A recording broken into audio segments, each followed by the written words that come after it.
paano na yung mga itlog na wala sa shell at naka-plastic bag na binebenta sa palengke?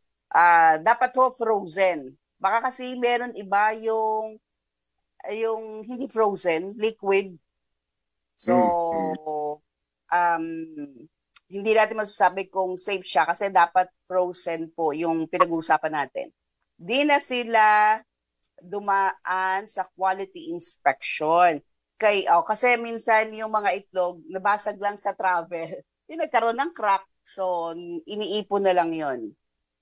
Kaya nga, yun ang risk ng madalas na pagkain sa karinderya at pagbili ng mga leche plan. Kung saan-saan lang siguro bilang pag-iingat, nasa atin na ang pagsusuri at pagbili ng mga agricultural products sa palengke gaya ng itlog. Salamat po ka Arnel Bagnes ng Santa Teresita, Quezon City. Oo nga no, napaka ano ngayon ng ano yung mga leche plan. Ang dami nagbebenta, 'di ba? Hindi ko sinasabi na huwag kayo bumili. Bumili kayo.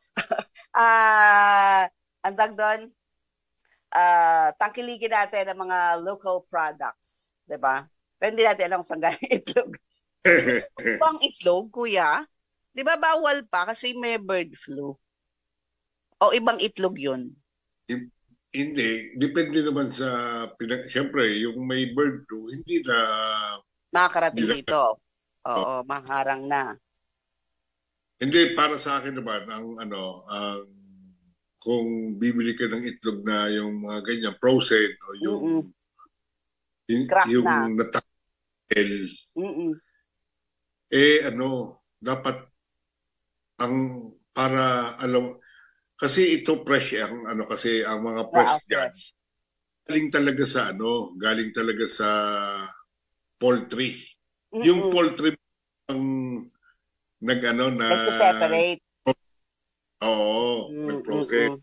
Mm-mm. Eh, siguradong fresh yun kasi yun yung mga nabasag lang na Oo. nanggaling sa layer Poultry farm nila. nila. Mm-mm. Pero yung frozen na galing na sa palengke, parang yung mga dealer na Mm-mm. parang ng konti. Oh, Kumbaga, yan. mm, So, yun yung kasi, isa din risk. mm, Mm-mm. Mm-mm. Sabi nga dun sa mga news reports, ang madalas gumagamit ng mga frozen eggs na yan, yun nga, yung mga nasa karinderya, yung mga nagtotorta, di ba? Siguraduhin lang natin na safe, di ba? Yung mga kinakain natin, mahirap din namang magkasakit. Okay?